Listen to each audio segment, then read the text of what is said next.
Nara Andhra Pradesh Lokesh photo. విద్యాశాఖ minister గారు దయచేసి విద్యని వ్యాపారం చేయకండి సార్.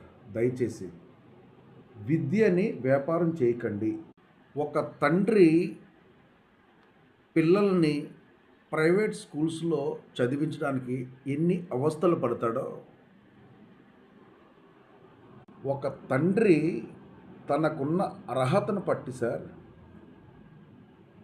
స్కూల్స్ని ఎంచుకుని పిల్లల్ని స్కూల్స్లో జాయిన్ చేస్తాడనమాట. గవర్నమెంట్ స్కూల్ అయినా ప్రైవేట్ స్కూల్ అయినా సరే కానీ సార్, తనకి అర్హతను బట్టి స్కూల్స్లో జాయిన్ చేస్తాడు. ప్రతి ప్రైవేట్ స్కూల్స్లోనూ కూడా సార్ ఫీజు ఇంత అని ఫైనల్ చేసి ఫిక్స్ చేసిందనమాట. ఫీజుని ఫిక్స్ చేసి ఉంది ప్రతి ప్రైవేట్ స్కూల్ కూడా.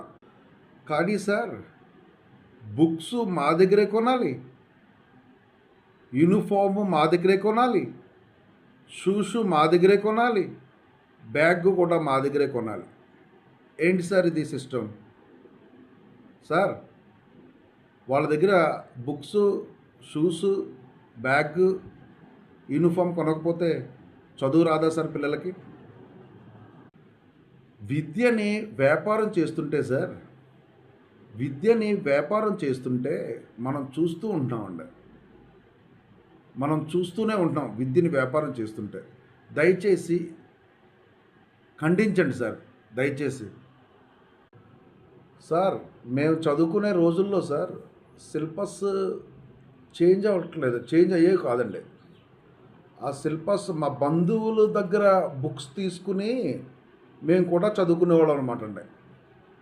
మా బంధువుల ఇంట్లో మా అన్నయ్యది అలాగా మేము చదువుకునేవాళ్ళం అండి.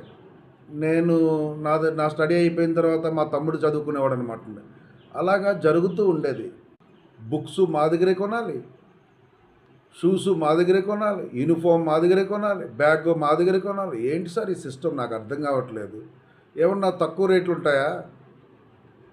ఫీజు వేరే, అలాగే ఫీజు వేరేగా ఉంటుంది, బుక్స్కి, బ్యాగ్స్కి, షూస్కి, యూనిఫామ్కి వేరే కాస్ట్. ఎక్కడ సార్?